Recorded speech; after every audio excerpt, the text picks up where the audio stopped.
All right, so now we've talked about why real estate. We went over some of the different financing vehicles for really getting you into real estate. Talked about kind of where you can find it. I know that wasn't an exhaustive list. It's just getting harder and harder to find those good deals. So honestly, I'm looking to hear from you if you have any creative ideas for finding real estate deals, or if you know of any yourself, right? Email's jordan@4degrees.com. Shoot me over something if you have it.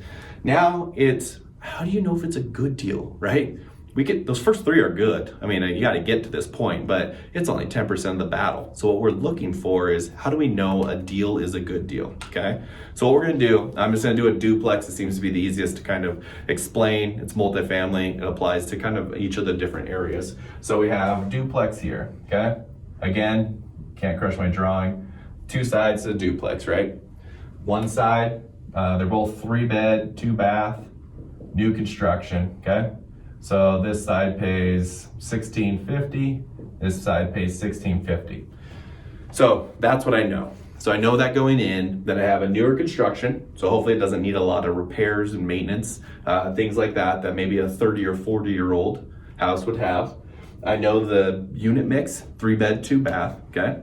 And then I know that they're currently getting, actually for more fun, let's pretend it's not there. Let's pretend that it's 2 years old, and we're getting $1,250 and $1,400, okay?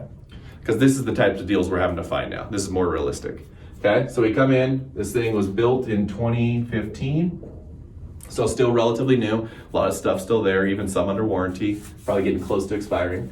So the first thing we always start with is gonna be the gross income, gross scheduled income, okay?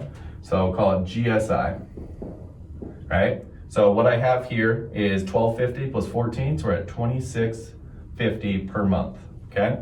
The next we look at OI, or other income. Is there any other source of income we're getting there? Well, you're typically seeing a lot of these where you may have laundry income, and duplex is not as much, but laundry income, parking income, utility reimbursement type income. In this case though, there isn't any. They cover their own stuff. And so basically they cover their own split of water, sewer, garbage. So we're all good here. They cover all those expenses. So our gross income and then is $2,650. And then we apply a vacancy factor because at some point these will be vacant. So I highly recommend it on a building like this. We're usually estimating 5%, okay? So after vacancy, oh geez, do the math fast on that. You're basically at 100, let's estimate $125. It's roughly close, don't fact check me on that, but it's pretty close. So after vacancy factor of 125, that means we have the gross income of 100, or net income of 25, okay? So now we know how much income this brings in. So our next analysis is, this is actual, this is pro forma. Don't really know where the word comes from, except for we have to do a lot of them, so get used to saying it. Well, what we actually know about this area is where it's located based on, well, either our rental management telling me, Zillow, you can check for rent stuff, apartments.com, you can kind of see and do your own comp analysis. But each side of these should actually be renting for $1,650. So now we essentially take this to where we move this to $3,300. So now instead of that, we're getting $1,650, and minus the same 5% vacancy factor, which would be 150. So now we're getting $3,150, almost a difference of $625.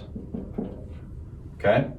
I'll explain to you at the end why that's important, but what we want to know is there's some meat on the bone when we're buying it.